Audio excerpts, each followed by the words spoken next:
Hey everyone, so the day is finally here when we can actually discuss the 50th anniversary of Doctor Who, but just quickly before we get in with this, I just want to draw your attention to this. This is The Doctor and I, which has been edited by Whovianet.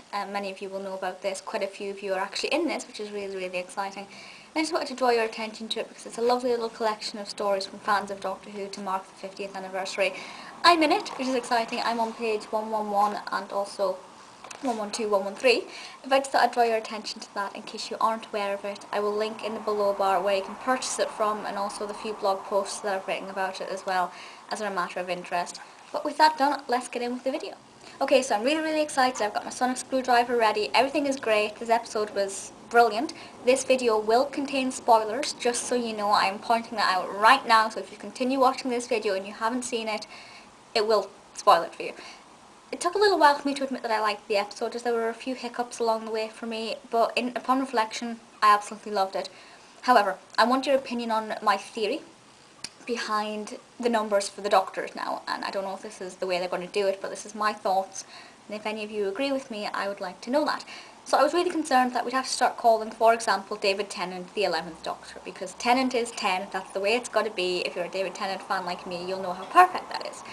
I came to the conclusion that John Hurt's Doctor is 8.5 because he was wearing McGann's waistcoat and Eccleston's leather coat, and at the end of the episode there wasn't really anything to trigger that regeneration. It just kind of happened as if it had been slowly leading up to that throughout all of John Hurt's existence.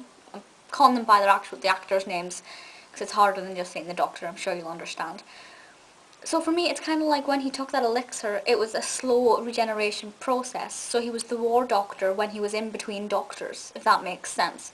So he is not the 9th Doctor, he is 8.5, Eccleston is still 9th, Tennant is still 10, and so on. Please let me know if you agree with that. I hope you do, because it will break my heart to have to call David Tennant the 11th Doctor.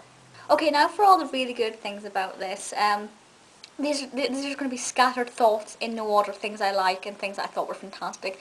First of all, David Tennant and Billie Piper, absolutely fantastic. I know a lot of people have been saying that they weren't keen on Billie's involvement because she wasn't actually Rose, but I actually like the way they've done it, and credit to Moffat, he's not just forced a character back for the sake of it, she has relevance. And Piper's interpretation of Rose, because she wasn't actually Rose, the way they've done it, I think was quite exciting. Having Tennant back is a dream come true, and it broke my heart a little bit to see him leave at the very end. Again, it was like reliving it all over again, but it was absolutely wonderful. Having those three Doctors specifically interact with each other and commenting on each other, it was hilarious. The script for this, not only is it very clever, a lot of things in the script, you're like, how did they think to do that? It's also very comical, and that makes it just absolutely fantastic. It is a dark episode in parts, it is very serious, but it's also very funny. And I absolutely love it. And the whole thing with the fez I thought was wonderful. This fez is too big for my head. But David Tennant was fantastic in it, and the Doctors together were just beautiful. Having Queen Elizabeth in it is something quite exciting for me. I'm spending a lot of time just now researching Queen Elizabeth for something I'm writing, so the timing could not have been more perfect for me. In honesty, I'm not the biggest fan of this interpretation of Elizabeth. She's a little bit Welsh for my liking, to be honest. But it was an interesting way to kind of get her in there, and an interesting story for Tennant to have, and having her involved with the Zygons I thought was great. I love the Zygons. I love the gruesomeness when they kind of come through the human form. I think it's disgusting, but in the best possible way. So Liz 1 in the Zygons, I love both of. Unit's Black Archive, I absolutely loved. It was really quite exciting to see all the different kind of bits and pieces from previous episodes and from Torchwood, and you've got Jack's arm thingy, the name of which I can't remember.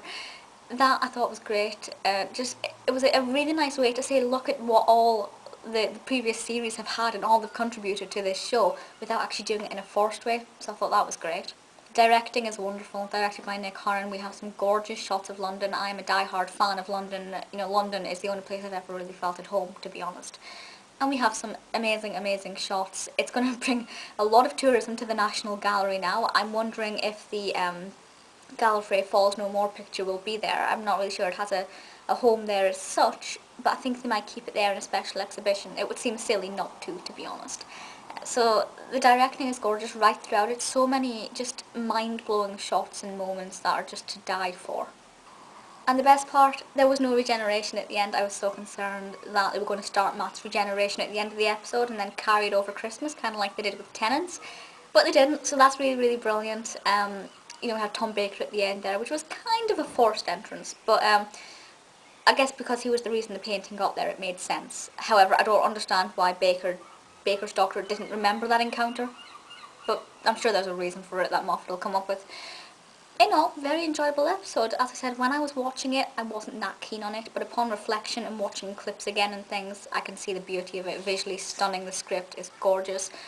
Cast, characters, development, directing, everything is just really, really beautiful. Happy 50th birthday, Doctor Who. I think it's gone very well. Kind of glad the hype's over because we know it's been and gone, and I can breathe and relax now that it's gone well. Onwards to the Christmas. Let me know what you think about my theory in particular, but also this episode, and I'll see you all in my next video. Bye!